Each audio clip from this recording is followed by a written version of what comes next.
On this episode 135 of the podcast, I'm going to talk about hot drinks, elections, and racks. So, sounds like a political sex scandal, doesn't it? But anyway, let's get into it, everybody. Hello, and welcome back to another episode of the Luke Who's Talking podcast. How are you going out there? Now, before I get to it, I will say the election bit it's not going to be like much about the election. It's just going to be like a bit more about a cult hero of Australian elections, not results of them. Anyway, hot drinks first. Hot drinks. So, the other week at work, so I have an office job, right? I just thought to myself the other week as I was over in the break area, kitchenette really, making myself a hot beverage. I just sort of thought to myself, wow, has my workplace hot drink intake increased? I feel like I'm having more hot drinks in the office than what I had or was having, say, maybe like 2 or 3 months ago. I reckon we'll say last year, I would probably typically have like a warm beverage, maybe just like a cup of tea, maybe a coffee at the office, okay? But now it's like at least 2, sometimes 3 hot bevos, which, is that too many? Is that too many hot drinks? Is that like, so I do a 6.5 hour day. Is 3 hot drinks is one every 2 or so hours. I'm not going to break half an hour down to 3s because, it's 10 minutes. So every 70 minutes, every 2 hours and 10 minutes, I'm having a hot beverage. Is that too frequent? And I've just dropped something. I had the lens cap for the my camera in my hand, and now it's gone down there. Anyway, it's on the floor. Is that too much? I was about to pick something else up to fiddle with. I will not. Is that too many hot drinks? I feel like the hot drink intake has gone up. I reckon I feel like I probably, as I said, was only having like 1 hot drink while I was at the office, but I think now it's like at least 2. 2 minimum. So it's gone up at least, 100%? Maybe even 100, and what is that, 150%? Actually, no, 200%? I don't know. Anyway, it's gone up, that's for sure. But I'm just curious for the listener, do you intake hot beverages at the office? If so, how many do you think you have a day? There's somebody else in the office, they are a tea drinker and they have probably 2 cups of tea a day, at least. So I'm probably just on par with them, maybe. But sometimes I would say have a cup of tea, and then mid sort of day-ish, I might have a coffee, and then later, maybe about 2, also sort of that mid-afternoon, I'm yawning, my apologies. Mid-afternoon, I might have another tea. 3 bevos. Is that too many? I don't know. Just the other day, I was making a drink and I thought, wow, has my hot drink intake at the office increased? I think it has, but is that bad? Is that good? I don't know. Anyway, let's let's move on. So last Saturday, so that's the 3rd of May, we had an election here in Australia. That is a federal election. And, elections on weekends, what a crazy concept instead of having them during the week. Anyway, so we had an election and the result for me was surprising.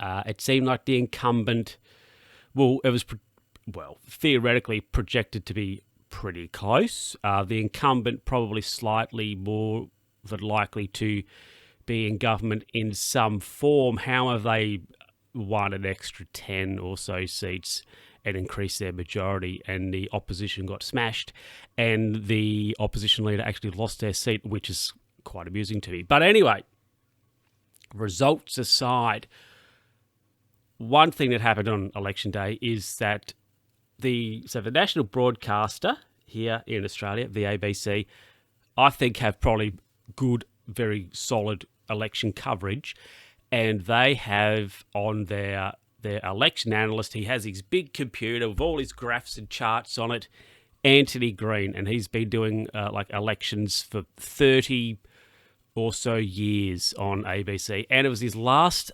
election, this election, and like I know people who, it's election time, better watch the ABC because you get Anthony Green. It is absolute cult hero status, and yeah, he's retired. It's his last one, and I don't know how it's a bit sad.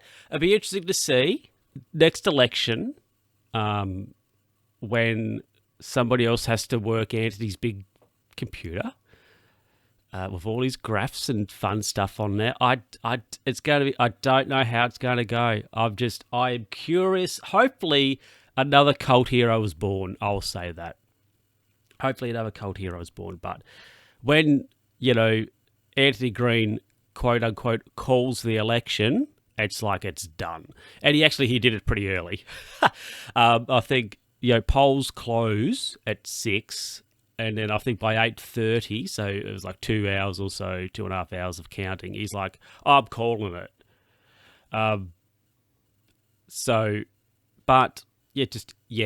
It's cult hero status. It just seems really interesting to me. You could be somebody, you get rolled out whenever there's an election. He does do state elections and, of course, the federal. But really, unless you live in a particular state, you're probably not overly concerned about what goes on. But, you always, generally speaking, more than likely going to watch the federal election. So, you're getting rolled out every 3 to 4 years, and you've got such a following, such an aura about you. It seems crazy to me. But, yeah, so Anthony retired.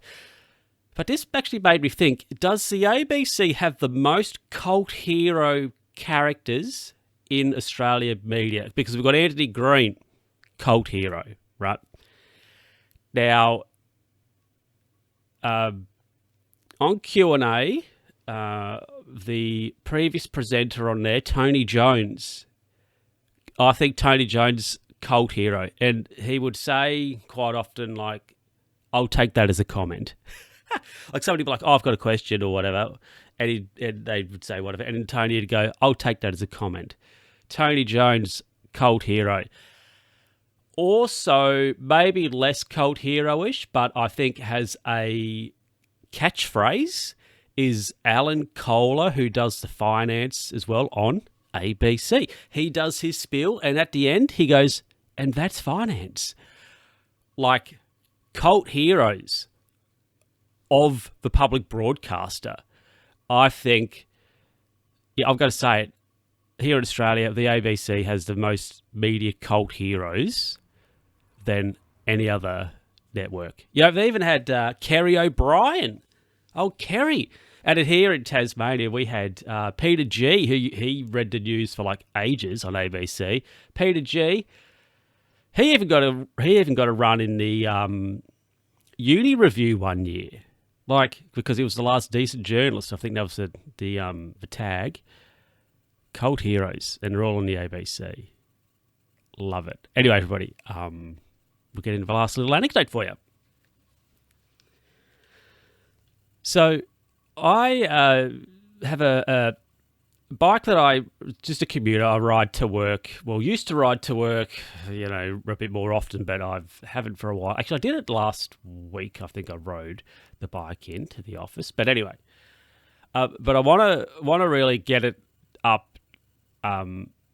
into the whole commuter stuff. So I've got some mud guards or fenders on it now, and I want to get a Pannier rack on the back, so then I've got a Pannier bag on there, so I don't have to carry a backpack, because that makes your back sweaty. But the Pannier bag, Pannier bag, I think it'd be a bit nicer. So as a result, I need a rack to hook it onto. So a friend of mine works at a bike shop. They've been a bicycle person for a long time, and they have lots of bike-related stuff and bikes at their house. So I went to their place. They had a Pannier rack there, it's a new one. So I was like, I'll see if it'll fit on my bike. So I got home, got it on, and it didn't quite fit. I could have made it fit, but I thought, I haven't bought this off them yet. I didn't want to go bending things to make this fit. My head, I was like, that is a reasonable position to be in. And also they had another rack as well. So I thought, okay, well, I'll give this second one a go. So I went back to their place, swapped the racks. So I swapped the one that I had taken initially for an older one they had. Got back home and didn't fit. The problem is it's up.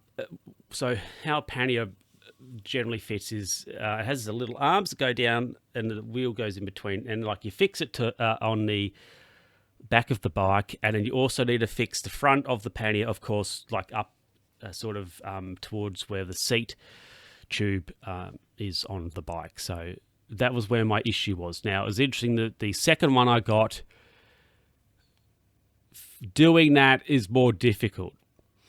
And I'm kind of I should have just kept the first one because I could have made that fit easier, right?